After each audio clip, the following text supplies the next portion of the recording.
Welcome to 99th Monkey Liberty News for Wednesday, March 12th, 2014. First today, I do want to mention this because it's something that's kind of happening now, breaking now. From CBS New York, 2 dead after explosion, fire levels buildings in East Harlem. At least 17 others injured as hundreds of firefighters battle blaze. Obviously, this is kind of traumatic for people in New York City. There was a report of a drone flying overhead shortly before this occurred, but there were also reports of people smelling gas, so certainly not outside the range of possibility that this was caused by a gas leak. And it's very tragic, of course, but hopefully not anything that develops into any kind of a national news story, not a false flag, anything like that. John Rappaport wrote another blog about Snowden, partly about Snowden. Snowden, Feinstein, CIA, NSA, the internal war. And he is proposing that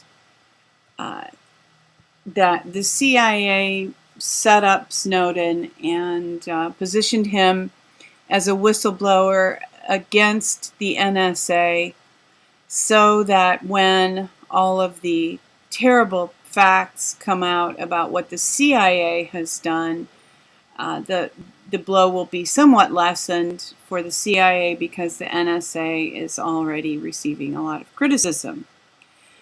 So as John Rappaport has written here, the CIA vehemently denies it did anything wrong, so a new front in the internal war opens up. The key fact here is Feinstein's committee has been carrying on this investigation of the CIA for several years. It is preparing a 6,000-page report, and for several years the CIA has been aware of the coming storm. The damage to its reputation will be large. What does an agency like the CIA do when faced with such a problem? It tries to mount a major distraction. So, interesting proposal here, interesting proposition from John Rappaport, certainly not outside the realm of possibility. The reality is, Americans should probably be outraged by both what Snowden has reported about the NSA and what this committee is about to release about the CIA. The expenses of these organizations are on the government tab.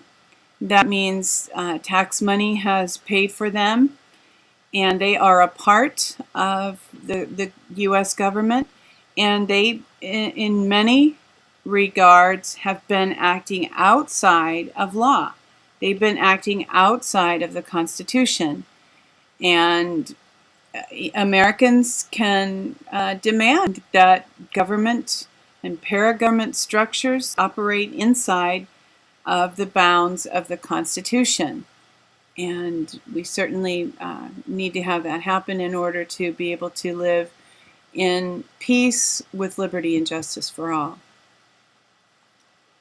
I have a couple of articles about the Ukraine here.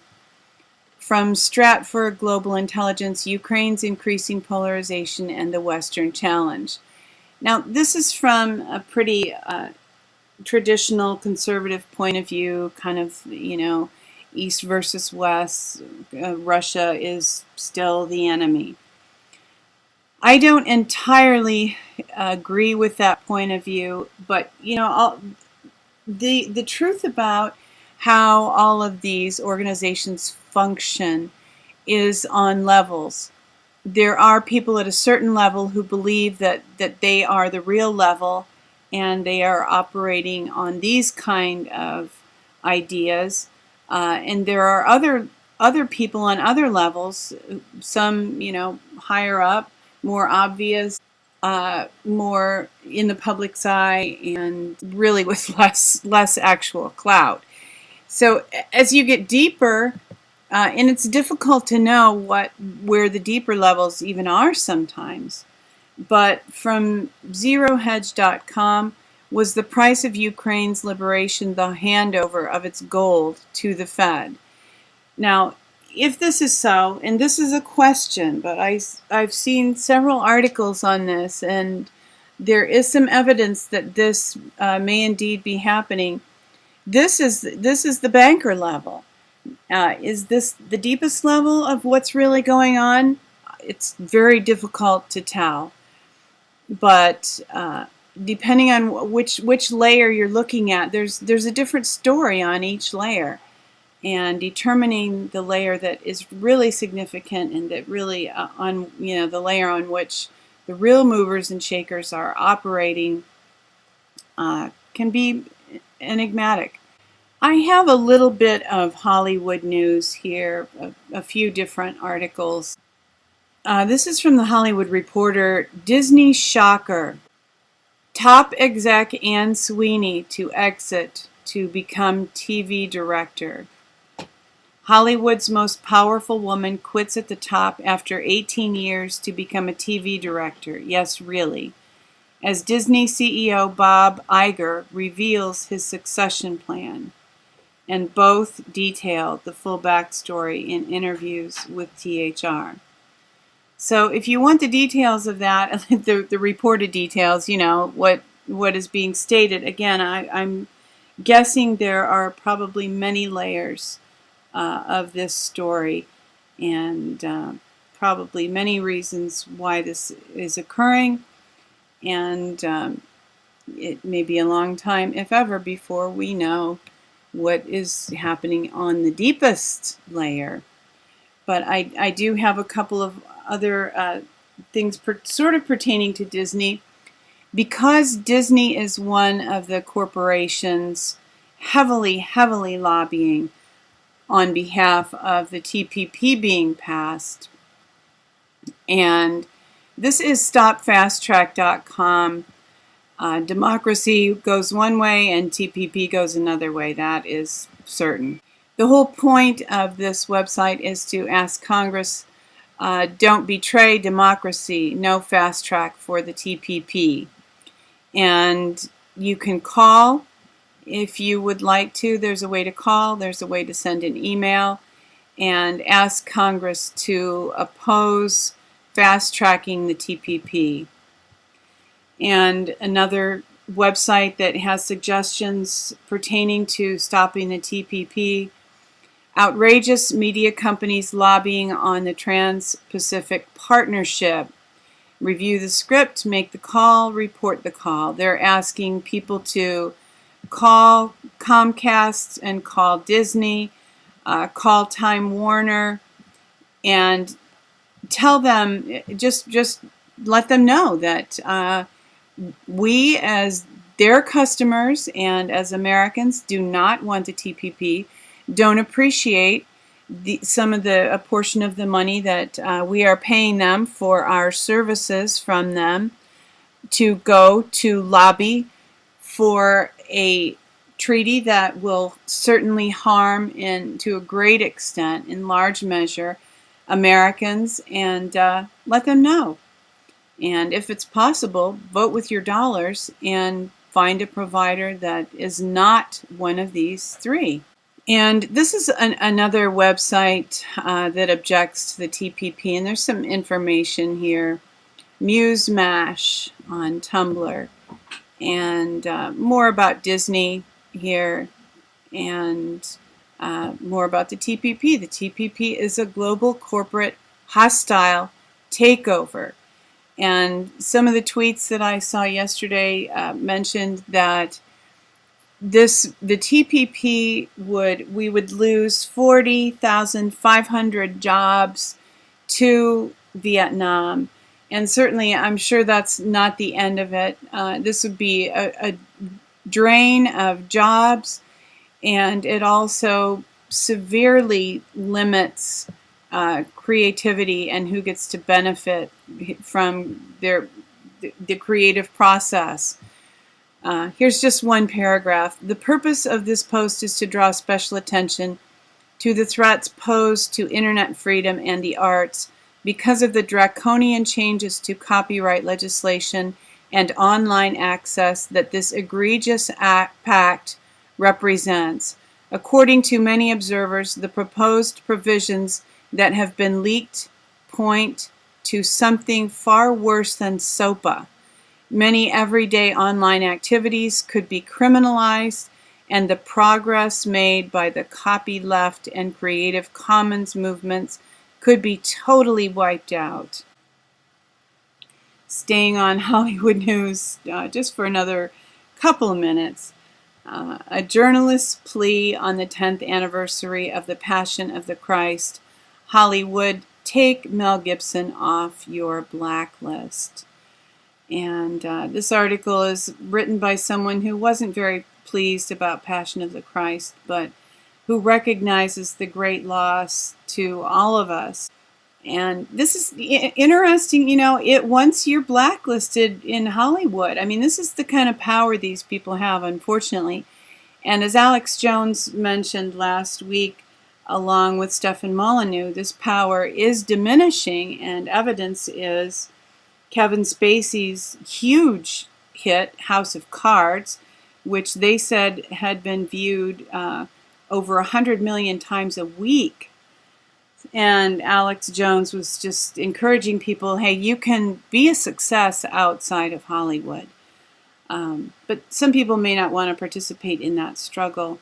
Certainly, as with the TPP, the fewer restrictions on creativity, the better. And all of humanity benefits when there are fewer restrictions on creativity. So yeah, I agree with this. Mel Gibson, what did he do that's so awful? He made a film about Jesus, and I guess some people felt that it made Jews look bad, but I think he did a fairly accurate portrayal based on the Gospels. Heat turned up on Obama's IRS minion. I was excited when I first saw this. I thought I might be able to use it as the good news article of the day. But no. The Republican-controlled House Oversight and Government Reform Committee has now taken steps to focus on former IRS official Lois Lerner as the culprit in the administration scandal that targeted conservative organizations. The committee is preparing the path for a vote to censure Lerner, the former director of tax-exempt organizations at the IRS, for taking the Fifth Amendment a second time. So, censure, big deal. And I guess it stops here, right?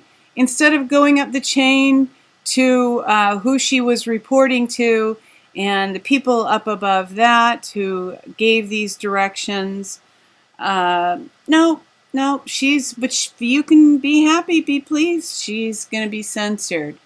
Yeah, right. Thanks very much, but no thanks. So where do we go from here? From the 10th Amendment Center is a tweet. The Constitution is never going to enforce itself. We need to nullify. The Constitution is not self-enforcing. And obviously, the Supreme Court is not going to enforce the Constitution. So we, as the American people, must do so. And there are some suggestions how to do that from the 10th Amendment Center. Get on the front line of the nullification movement. And they're encouraging people to subscribe, contribute, and participate. Start writing letters, start talking to people. Be out there. This is a crucial time. This needs to happen. It's going to be, the longer we wait to start enforcing the Constitution, the more difficult the struggle is going to be able to begin to do so. And Lyndon LaRouche would like, of course, one way, a beginning that he would like to see the Constitution enforced is to have Congress impeach Obama, an open letter to the Congress of the United States by Lyndon LaRouche. And this is a list of his offenses, and probably each individual offense here is means for impeachment. And add it all up, they certainly, almost demand impeachment. And of course, Lyndon LaRouche is asking people to get involved also by donating. From Washington's blog, The Lawlessness of the Enforce the Law Act. So yeah, even though we would like to see impeachment, doesn't seem to be thundering down on Obama. The Lawlessness of the Enforce the Law Act. I want to read just a little of this because it's amusing. Not being much of a masochist, I don't usually read emails from the Democratic whip in Congress, but I opened one Tuesday night and was mildly excited to read that the U.S. House of Representatives would spend Wednesday debating the Enforce the Law Act of 2014. Wow, I thought. Which law will they pick? Will it be the Humphrey Hawkins Full Employment Act? Would I, moments from now, be phoning a bunch of people to tell them jobs are on the way? Or, wait a minute, oh my God, would large corporations be paying taxes now? Or will it be the Kellogg-Briand Pact or maybe the UN Charter? Are we about to announce to the world that the wars are over? Perhaps, I thought, it's going to be the anti-torture statute. Hot damn! I wonder when the tickets for the CIA trials go on sale and how much a front row seat will cost. Or are bankers going to be subject to laws? Or maybe, just maybe, what they plan to enforce is the First Amendment or maybe the Fourth Amendment or, hell, any of the amendments. Can you imagine? My excitement wore off faster than a congressman hits his knees before a corporate lobbyist. It turned out that this bill is part of a trend I've been watching and writing about for years. Unwilling to impeach lawless presidents, members of Congress from both parties have been pushing for years the idea that Congress should sue criminal presidents in civil courts. What a letdown, right? What good will that do? They'll just use money that they earned from the American people to pay off the lawsuit, right? So we can keep praying for Congress to act and keep hoping, but really, they are not going to enforce the Constitution either. So, again, it is up to the American people. RT, Japanese scientist, calls for own groundbreaking stem cell study to be retracted. And, oh dear, the study didn't really show what we thought it showed. And the doctor said, when conducting the experiment, I believed it was absolutely right, adding that if it turns out to be wrong, it would be essential to make it clear why a thing like that could have happened. Well, sure. And this makes me wonder if perhaps as more truth is exposed, comes to light, there may be some researchers who are offering mea culpa speeches and articles. Obviously, some have outright lied about their results, particularly in GMO studies and some of the studies of whether GMO crops harm honeybees. They expose a bee to a crop and an adult bee, and if it survives for something like 24, 48 hours, I forget which, they consider the pesticide, the GMO pesticide plant to be safe for bees. Well, hello, that's not a very scientific study. A lot of possibilities are eliminated there. So we need some good news, right? From Natural News. Thanks, Health Ranger, for always being a source of good news. Amazing herbal cures from around the world. And this starts out talking about some of the diseases. We start this whole thing off with cancer since that's the biggest, quote, mystery, end quote, on earth. Cancer, the 8th wonder of the world, or is it the 9th? Cancer, that disease, actually it's a disorder of the cells where certain dying or chemicalized cells mutate and multiply uncontrollably, then attack your good cells. Scientists all over the world cannot figure out a vaccine or medicine to cure this problem, or can they? And this article goes on to mention Alzheimer's. And then there is this tremendous list of indigenous cures that have worked for centuries and even millennia. So if you are suffering or know someone who is, you can check out this article and certainly find some hope and perhaps a natural cure. Thank you for tuning in for today's 99th Monkey Liberty News. Weeping may endure for a night, but joy comes in the morning. Hoping that you will love one another, take care, and insist on liberty and justice for all.